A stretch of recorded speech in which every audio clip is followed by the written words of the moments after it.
Number 1. Jaisle Elizabeth Thomas, age 17, vanished from Richmond, Virginia on April 12, 1998.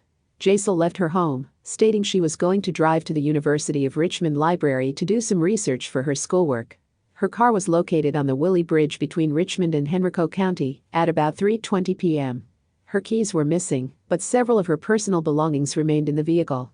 Items found in her car included her wallet, driver's license, cash, a paycheck, a Bible, a work uniform and a pair of shoes. According to the Doe Network, witnesses saw Jaisle walking away from her vehicle, but where? At the library? At the bridge? Who was she seen by? Her father was critical of law enforcement. He felt that Jaisle was being treated as a runaway, while he was adamant that she had no reason to run away. Additionally, she had nothing with her other than the clothes on her back and possibly her keys. Jaisle had a part-time job at Uckrup's Market and was scheduled to work on the evening of her disappearance, but did not show up. As a result, her absence wasn't noticed by her family until about 10 p.m., when she was expected home from work. Jaisle planned to travel to New York with her family over Easter break, which was the following week. She also was scheduled to deliver a speech in church that weekend. Jaisle's father has expressed a belief that some teens known to Jaisle may have been involved in her disappearance and that they may have been jealous of her. It's not known whether there were prior incidents which led him to this conclusion. Questions have been raised about the date of her disappearance, as April 12, 1998 was Easter Sunday, and locals claim that Uckrup's Market was closed on Sundays. Number 2. Cynthia Ordina Leslie, age 15, and her younger sister, Jacqueline Leslie, age 13, went missing together from Mesa, Arizona on July 31, 1974. The two girls were last seen walking down Baseline Road, away from their home at the Desert Sands Mobile Home Park. They'd left a note for their parents saying they were going to babysit at the same place, in reference to a family they had babysat for before. Their grandmother was home at the time and recounted that Cynthia had taken a phone call just before writing the note and leaving with Jackie. Their parents were at church. It was later discovered that the girls planned to go to a party about 3 blocks away from their residence. It's believed that Cynthia wanted to see a boy that her parents had forbidden her to see. It is not clear whether they arrived at the party, as some in attendance said they arrived and others said they didn't. They never returned home. The area of the party was rural back in 1974, and nearby wooded areas were searched at the time with no results. The area is now built up, with houses and businesses sitting on the once wooded areas.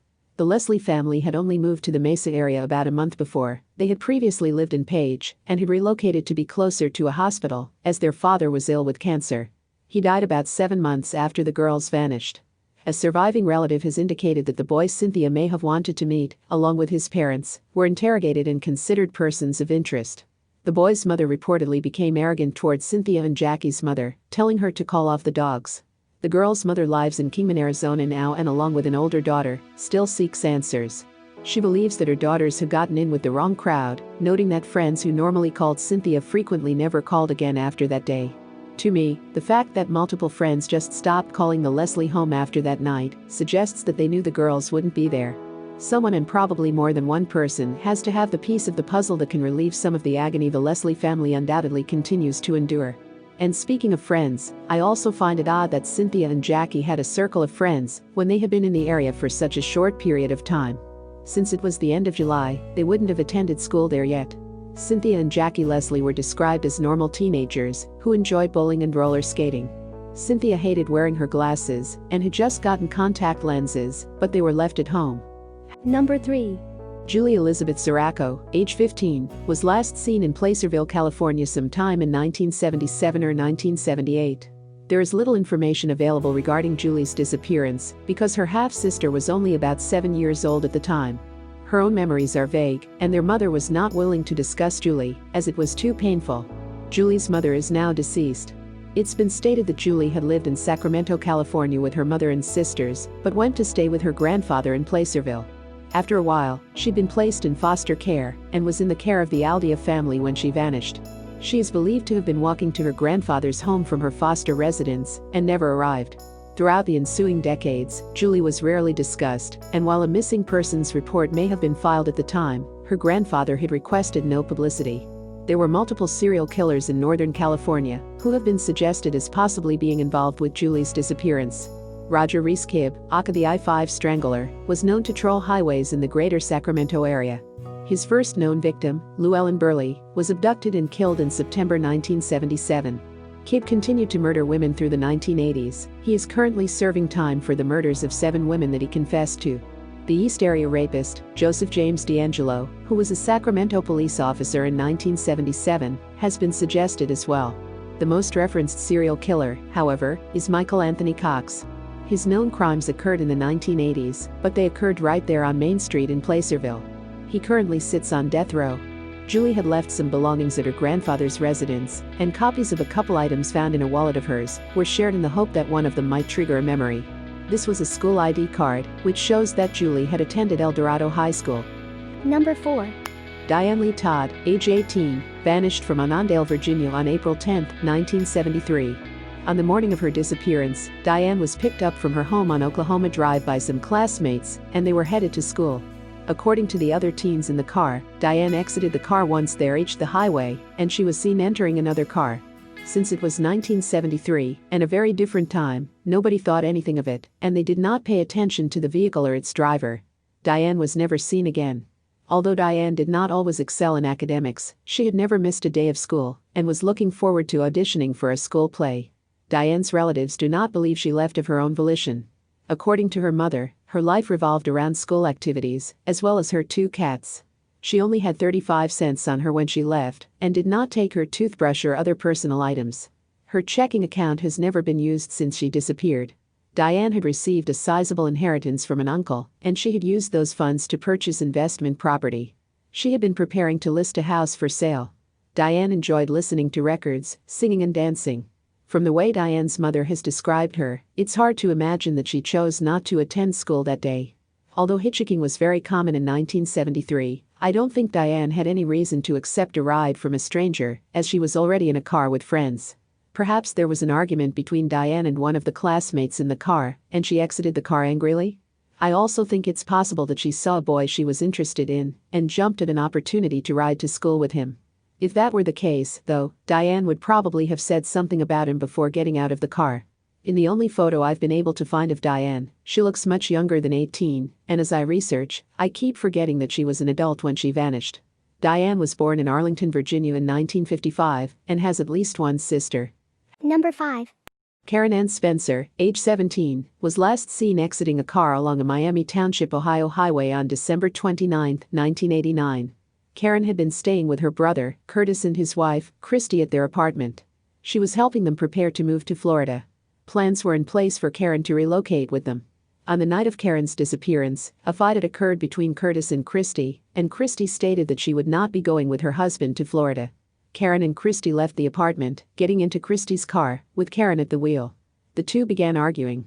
The argument led to Karen pulling over and exiting the car angrily along Interstate 275, between the exits of Montgomery Road and Route 28, at about 3 a.m.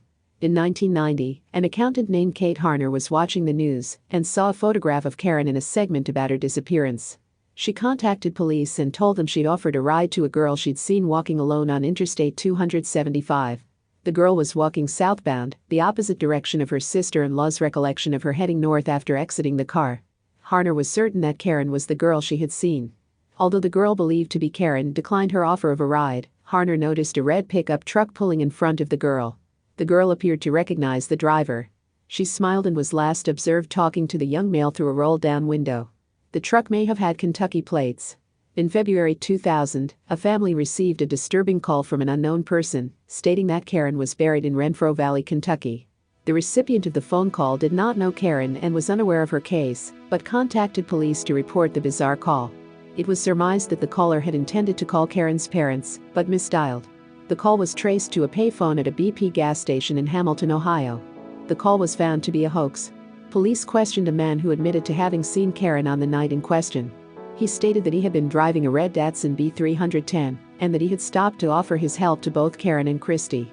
He denied any involvement in her disappearance, but police have noted that his statements over the years do not add up.